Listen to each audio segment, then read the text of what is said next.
Credible reviews from military, you name it.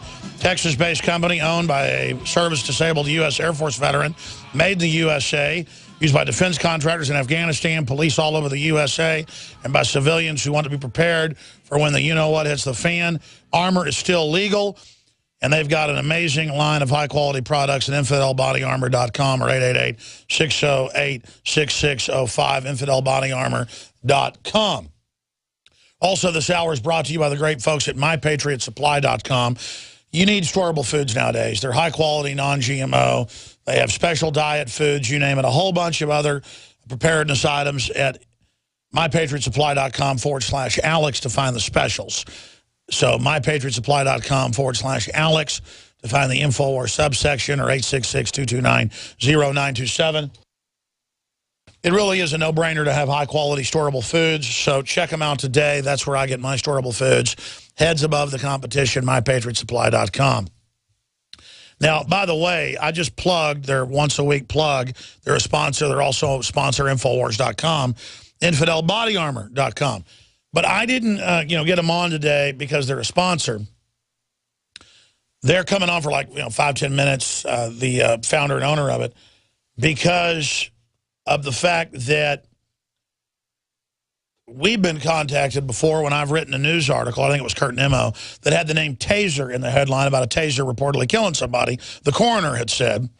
And Taser International sent a thing from Arizona saying, we're going to sue you if you ever say the word taser. Not that you said something wrong about us. You can't use our name in an article. Well, I called the lawyer up on the number, and I said, how many of these you send out a week? And he goes, about 100. And I said, you're violating my First Amendment. You know full well I have a right to say taser in a headline of an article. And he said, Mr. Jones, I know who you are. Just forget the call. And just don't worry about it. We know you have a right to do that. We just sent a lot of these out. Another time I got a call that you've stolen Final Cut Pro and Adobe, and we're going to sue you if you don't pay us all this money. So I called the lawyer up myself because I'm not going to pay my lawyer to do it. I already know what my lawyer knows. I got a great lawyer. I'm just giving you an example of what goes on in this country so you know it's a fraud. And I called up their lawyer of this company that does work for Apple. And I said, I want to see the proof that we downloaded that illegally because we have it all purchased. And you're probably violating the law, too, if you got spyware that claims we stole it. So that's a whole other issue of you scanning our machines. I want to see your proof. And he said, no, we're going to take you off the list. We send thousands of these out every few months. Just be careful what your people are doing. I said, we have systems on it that scan for that. People are fired that download any proprietary music or, software, stuff like that. I said, this is a shakedown.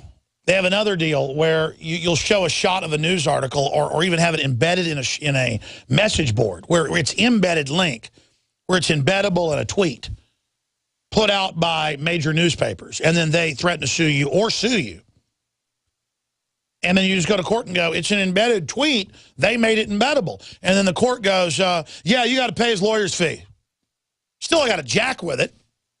But see, the general public doesn't deal with this. They don't run a media company. They don't know the shakedowns. That's what they are, shakedowns. The average person, that's who they send them to, has a little website or whatever. It's some lady that has a dog rescue we've had on about stuff, the newspaper coming after her, or it's a disabled veterans group we had on this happened to. I mean, this is going on, and you need to know, folks, just because they send you a letter threatening to sue you or whatever, you need to call them up and get in their face about it. That's my view. I'm not giving legal advice. Most lawyers don't know what they're doing or will milk you and make you spend $50,000 fighting something that doesn't exist. That's why you got to get real lawyers. There's one guy exposed it. His name's Michelin. I forget his first name. We've had him on the show. We need to get him back on about this. He's a real lawyer who just goes, I'm not even going to charge you, people we've sent to him. I'm so sick of this. I'm a copyright lawyer, and I sue real people that have really violated copyright, and they're making us all look bad. I mean, that's the kind of good lawyer who does honorable stuff, makes money, goes after people that are really violating copyright. Copyright's copying everybody's music and then selling it. Or copyright's taking somebody's program and then bootlegging it. It's not just send us money or we're going to sue you. Now, I like Under Armour, and that's why we've got InfidelBodyArmor coming on .com. But it shows how copyright under CISPA and SOPA and these new UN treaties and this new International Asia-Pacific Union treaty that leaked, that Obama's trying to get ratified without the public seeing. There's 33 parts. Only two parts been released. I'm just giving you background here. That just says you violate copyright 3 times on the internet. Companies claim you lose your web ID and can never get on the internet again. And you're going to retina scan or thumbprint to be able to get on the internet. That's the end of freedom of speech as we know it.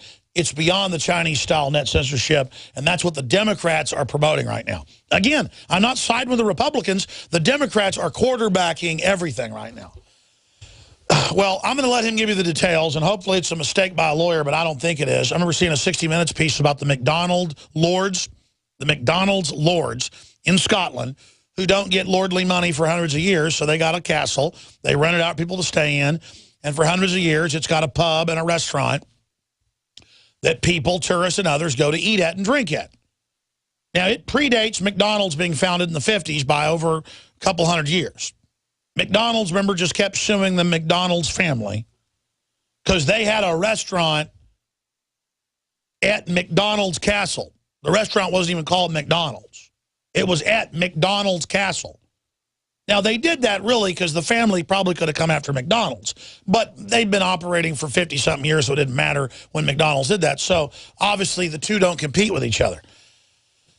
And I get these letters all the time, you know, saying, we own the word free speech. You can't have it in your corporation's name, or blah, blah, blah. I just go, good, sue me. By the way, go check these precedents. I don't say this on air, but I send them over law cases we've won and judgments. And I go, I don't really want to get a judgment on you and get attorney's fees and time. Maybe you got in-house lawyers, so they don't care, but move on to weaker targets. I'm sure you've got some old ladies to shake down you can scare the hell out of and, you know, get a bunch of money out of. By the way, you're going to go to hell. You know what I mean? Just like the IRS and all the rest of these parasites. I mean, I talk to these lawyers like this. It doesn't happen that often now, but every few weeks I got to get on the phone, call a lawyer up, and, you know, just go, man, you sleep good at night? You and your company? Now, I don't want to demonize Under Armour yet, but we've got the fellow on. He is a sponsor, but he isn't on about that right now. Just to briefly talk about this, then I want to go back to your calls. Mike, Fox, Jordy, and Peter. We're going to get to you here when our guest leaves us. Chad Cooper is CEO of Infidel Body Armor, become a successful American company, veteran police officer, veteran U.S. Air Force Staff Sergeant, worked 5 years in the NSA. We ought to get him to talk about that. Worked under another 4 as a defense contractor with time in the Middle East and Far East. Started Infidel Body Armor in 2012. It's already become very successful. It's being sponsored here first. To fill the need to supply civilian patriots and preppers with the armor and other tactical products they need to resist tyranny and keep their families safe. Well, he's gotten a letter saying you can't have the word armor, Under Armour's underwear and clothes. I like it as exercise clothes and shoes. I'm going to tell you, though, they come after him for the First Amendment, I'll quit wearing it. Okay, I mean, it's real simple. Very popular brand. You know, protect this house is their slogan. Armor, there are hundreds of body armor companies, hundreds, that have the word armor in their name. Armorers go back thousands of years. Body armor. I mean, I guarantee you, without even calling my lawyer, they have not, it's called a slap suit, folks. If they sue Infidel Body Armor, if Under Armour does that, with their underwear and the rest of it, there's no free speech in this country. And they're trying to say you can't even name your business Mickey's Burgers because it's the first word in Mickey Mouse. But that's been defeated as well. These lawyers and these companies are destroying free speech because the public's ignorant of it. That's why we're here to talk about this and to discuss it. I mean, Taser tries to tell me I can't say the word Taser. They own that word. No, you don't. I can't operate a business with that name. Okay? And it needs to be reversed. So just briefly, tell us specifically what's happening to you over there. I mean, tell us what the letter says. You wanted to break this here. I think it's interesting just in the larger gestalt of how they'll use copyright now on YouTube if we show a newspaper with a photo in it. And then I have to threaten lawsuits or file lawsuits. I mean, that's the type of stuff I've had to do behind the scenes. So this is an ongoing attack on free speech, but also on your right to commerce. I mean, if body armor isn't body armor, but underwear can take the name of the hundreds of companies that call it armor, we don't have a language left, sir. Yeah, that's exactly what it is. Armor, by its truest definition, goes back hundreds and probably thousands of years, like you mentioned. And in its truest sense, it's designed to protect against sharp-edged weapons and projectiles. And that's by definition what we do. What they do, no offense to their product. I personally own a couple of Under Armour products, and they're great for working out, but it's not really armor. But their lawyers are way out of control and need to have their pants pulled down and spanked.